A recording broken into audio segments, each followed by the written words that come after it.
आज हम बात करने वाले हैं कक्षा 10 के हिंदी विषय के प्रश्न पत्र के बारे में।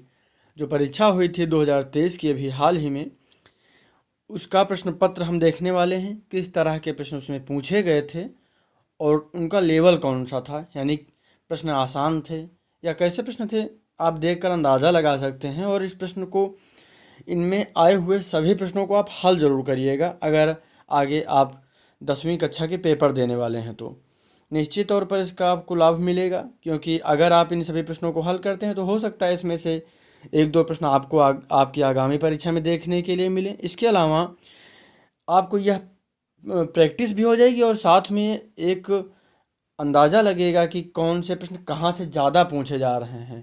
इससे आप उस विशेष टॉपिक को ज़्यादा ध्यान से पढ़ पाएंगे। इससे आपकी तैयारी और बेहतर हो जाएगी। चलिए वीडियो को शुरू करते हैं। अगर आप चैनल पर नए हैं तो सब्सक्राइब जरूर करिएगा। हम शुरुआत करेंगे यहाँ से।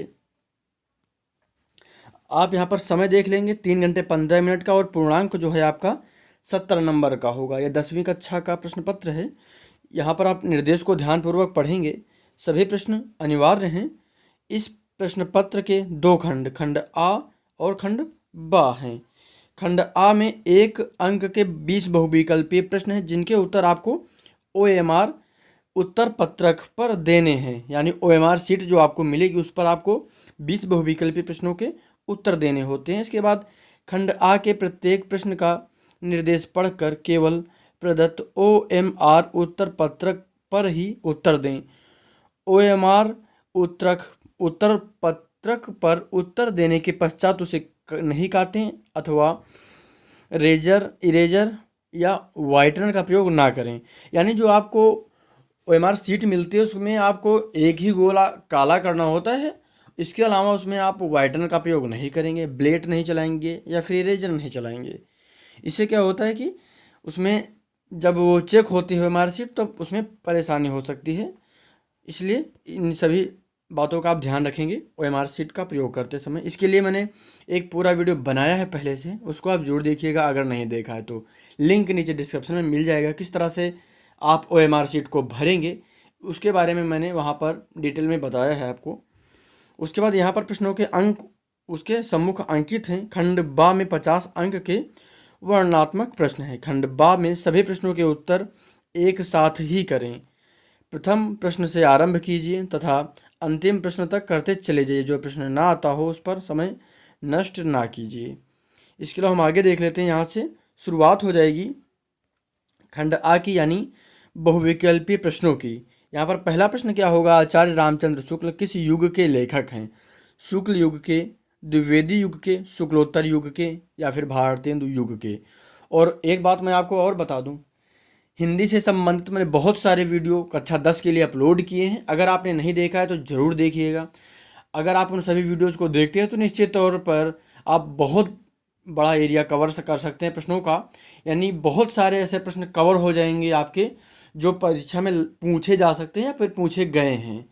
उन सभी वीडियोज़ को अगर आप देखते हैं तो इसका आपको लाभ ज़रूर देखने के लिए मिलेगा परीक्षा में। उन सभी वीडियो की लिंक मिल जाएगी आपको। आप चाहे तो चैनल की प्लेलिस्ट में जाकर देख सकते हैं। 10वीं कक्षा के नाम से वहाँ पर मैंने प्लेलिस्ट बना रखी है, उसे आप जरूर देखिएगा। और बाकी अभी इन सभी प्रश्नों के उत्तर मैं आपको बाद में जब सॉल्व पेपर बनाऊँगा इनका तो वहाँ पर लोड कर दूँगा, तो वहाँ पर आप जरूर देखिएगा इसे। यहाँ पर मैं सिर्फ प्रश्न बता रहा हूँ ताकि इन्हें आप स्वयं से हल कर सकें। आप इनको देखेंगे, नेट से सर्च करके इनको सही उत्तर पता करेंगे। इसके अलावा कोई बुक्स हो तो बुक्स से देखकर इन सभी प्रश्नों के सही उत्तर देखेंगे। इससे क्या होगा, इसमें जितने प्रश्न पूछे गए हैं वो सारे प्रश्न आपको निश्चित तौर पर याद हो जाएंगे। इसीलिए मैं इन सभी के प्रश्न के उत्तर नहीं बता रहा हूँ अभी, बाकी मैं इन सभी के उत्तर बता दूंगा बाद में। चलिए हम आगे देख लेते हैं। दूसरा प्रश्न क्या हो जाएगा? गबन की विधा क्या है? नाटक है, एकांकी है, उपन्यास है या फिर कहानी है? गबन की विधा क्या है और इसके लेखक कौन हैं? ये मैंने बताया है। कंकाल के लेखक कौन हैं? जयशंकर प्रसाद, मुंशी प्रेमचंद्र, रामचंद्र शुक्ल या फिर निराला? कलम का सिपाही कृति है किसकी है? धर्मवीर भारती की, अज्ञे जी की, जैनेन्द्र की या फिर अमृत राय साहब की? इसके बाद हम आगे देख लेते हैं। शुक्ल युग की समयावधि क्या है?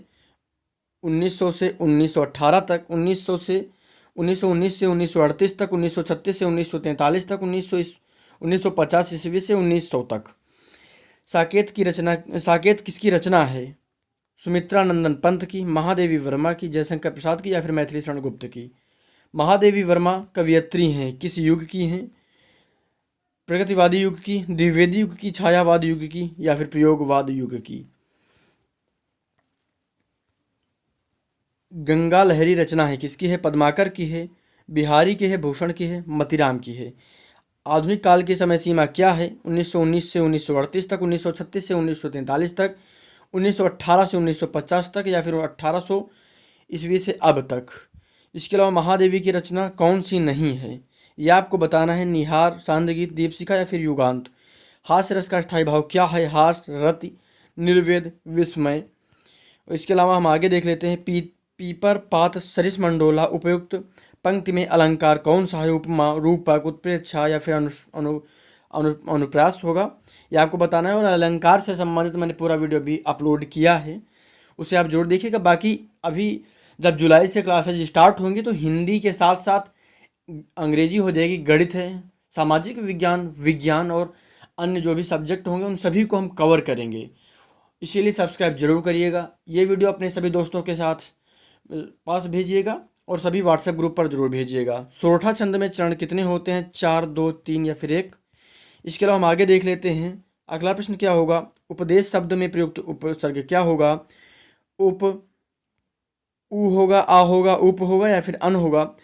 प्रत्यय के भेद क्या हैं? और यहाँ पर मैं आपको एक चीज़ और बता दूँ, उपसर्ग और प्रत्यय से संबंधित मैंने वीडियो बनाया है, उसे आप जरूर देखिएगा। अगर उसे आप देखते हैं तो उपसर्ग और प्रत्यय से संबंधित कोई भी प्रश्न आपका गलत नहीं होगा कभी। वहाँ पर मैंने ट्रिक भी बताई है। प्रत्यय के भेद क्या है? 4, 5, 2 या फिर 3? लाभ हानि में समास क्या होगा? द्वंद्व होगा, कर्मधारय होगा, दीर्घ होगा, या फिर बहुव्रीहि होगा? इसके अलावा मछली का पर्यायवाची क्या होगा? मीन, द्विज, रसना, या फिर मूढ़? यद्यपि में कौन सी संधि है? दीर्घ, ययादि, यण, या फिर वृद्धि संधि? मधु शब्द का द्वितीय विभक्ति बहुवचन रूप क्या होगा? मधुन, मधुने, मधुना, मधुनी, या फिर मधुनी? उसके बाद आगे देख लेते हैं। पढ़े धाम धातु का वचन एवं पुरुष क्या होगा? प्रथम पुरुष द्विवचन, प्रथम पुरुष बहुवचन, प्रथम पुरुष एक वचन, या फिर मध्यम पुरुष द्विवचन? इसके बाद यहाँ से शुरुआत हो जाएगी खंड बाकी। वर्णात्मक प्रश्न पूछे गए हैं जो कि 6 नंबर का पहला प्रश्न हो जाएगा। इसमें निम्नलिखित गद्यांश पर आधारित दिए गए प्रश्नों के उत्तर दीजिए। आज हम इसी निर्मल, शुद्ध, शीतल और स्वस्थ अमृत की तलाश में हैं और हमारी इच्छा, अभिलाषा और प्रयत्न यह है कि इसको आप पूरा पढ़ लीजिएगा। समय बहुत लग जाएगा और वीडियो बहुत ज़्यादा लंबा हो जाएगा। यहाँ पर क्या हो जाएगा? उपयुक्त गद्यांश का संदर्भ लिखना है। गद्यांश का रेखांकित अंश का भाव प्रकट कीजिए, यानी जो रेखांकित किया गया है इसका भाव आपको लिखना है। और लेखक के अनुसार हमारा अस्तित्व किस कारण से आज भी कायम है? इसके अलावा इसमें अथवा करके एक प्रश्न दिया गया है, इसमें से कोई भी आपको एक करना होगा। इसमें भी वही कंडीशन है। उपयुक्त गद्यांश का संदर्भ लिखना है, रेखांकित अंश की व्याख्या, और व्याख्या के बाद एक व्यक्ति दूसरे व्यक्ति की ओर क्या देखकर आकर्षित होते हैं। यहाँ से दूसरा प्रश्न शुरू हो जाएगा। ये भी 6 नंबर का है, इम्पोर्टेंट हो जाएगा। ये पद्यांश से संबंधित प्रश्न हैं और इन सभी प्रश्नों को आप पढ़ लीजिएगा। वीडियो को रोक कर भी पढ़ सकते हैं। अगर मैं एक एक चीज़ें पढ़ूंगा तो वीडियो बहुत ज़्यादा लंबा हो जाएगा। इसके बाद हम यहाँ पर तीसरा प्रश्न देखेंगे। तीसरा प्रश्न क्या हो जाएगा? संस्कृत गद्यांश में से किसी एक का संदर्भ सहित हिंदी में अनुवाद करना है, 5 नंबर का।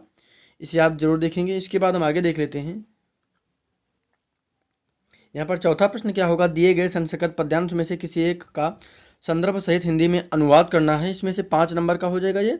इसमें आप चाहें तो ये वाला कर सकते हैं अथवा इसमें से एक को आपको करना होगा। इम्पोर्टेंट है क्योंकि ये 5 नंबर का है, इसे आप ध्यान रखेंगे। अपने पठित खंडकाव्य के आधार पर निम्नलिखित प्रश्नों में से किसी एक का उत्तर देना, और ये 3 नंबर का होगा। मुक्तिदूत खंडकाव्य के आधार पर गांधी जी का चरित्र चित्रण कीजिए।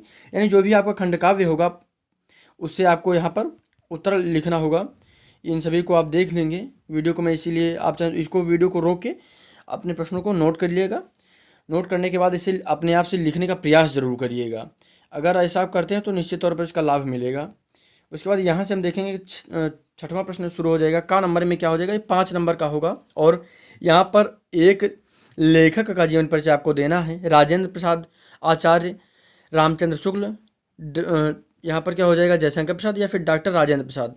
इनमें से किसी एक लेखक का जीवन परिचय आपको लिखना होगा। 5 नंबर का है और लेखकों से संबंधित मैंने वीडियो पहले बनाया है, अभी आगे फिर से एक बार बता दूंगा, उसको आप तैयार कर लीजिएगा। इसके बाद यहाँ पर दिए गए कवियों में से किसी एक का जीवन परिचय आपको लिखना होगा और एक रचना का लिखना होगा। वहाँ पर क्या था, एक लेखक और उनकी एक रचना को लिखना था, यहाँ पर किसी एक कवि का जीवन परिचय लिखना है और प्रमुख रचना का नाम लिखना होगा। तुलसीदास, सुभद्रा कुमारी चौहान या फिर बिहारी इम्पोर्टेंट है, इसमें से आप ध्यान रखेंगे। उसके बाद 7वां प्रश्न क्या हो जाएगा, अपनी पाठ्य पुस्तक में से कंठस्थ कोई एक श्लोक लिखिए जो इस प्रश्न पत्र में ना आया हो। 2 नंबर का है, यानी आपको जो भी श्लोक याद हो वो लिखेंगे और शर्त यह है कि इस प्रश्न पत्र में ना आया हो। निम्नलिखित में से किन्हीं 2 प्रश्नों के उत्तर संस्कृत में देना है और 4 नंबर के हैं। इन प्रश्नों को आप देख लेंगे और संस्कृत में उत्तर देने हैं। उसके बाद यहाँ से 9वां प्रश्न शुरू हो जाएगा। निम्नलिखित में से किसी एक विषय पर निबंध लिखिए जो कि 9 नंबर का है, इम्पोर्टेंट है, इसे आप जरूर लिखिएगा। आतंकवाद कारण और निवारण, वृक्षारोपण मेरा प्रिय कवि या फिर नारी सशक्तिकरण। मैं आपको एक सलाह और देना चाहूँगा, इन सभी पर जितने भी टॉपिक यहाँ पर दिए गए हैं, इन सभी विषयों पर एक बार स्वयं से लिखने का प्रयास जरूर करिएगा। कम से कम 3 पेज लिखने का प्रयास करिएगा। अगर आप ऐसा करते हैं तो आपकी प्रैक्टिस हो जाएगी। अगर यहाँ से आप अभ्यास करते रहते हैं तो परीक्षा में आपको कम समय में ज़्यादा से ज़्यादा मैटर लिखना होता है और इसका लाभ ये होता है कम समय में आप ज़्यादा चीज़ें लिख पाएंगे। इसीलिए आप इसे ज़रूर लिखिएगा। 9 नंबर का है, इसीलिए इसको आप और ज़्यादा ध्यान देंगे। ये वीडियो कैसा लगा आपको कमेंट जरूर करिएगा। मिलते हैं अगले प्रश्न पत्र के बारे में। यहाँ पर 10वीं कक्षा के सभी प्रश्न पत्रों को मैं अपलोड कर दूंगा। उन सभी प्रश्नों को आप सभी प्रश्न पत्रों को से संबंधित वीडियो को देखेंगे, उनके प्रश्न नोट करेंगे और उसे स्वयं से हल करेंगे। बाद में उन सभी के मैं सोलो पेपर अपलोड कर दूंगा, उसे आप देख लीजिएगा। इसके अलावा जुलाई से निरंतर क्लासेज आपको मिलती रहेंगी, इसीलिए सब्सक्राइब जरूर करिएगा।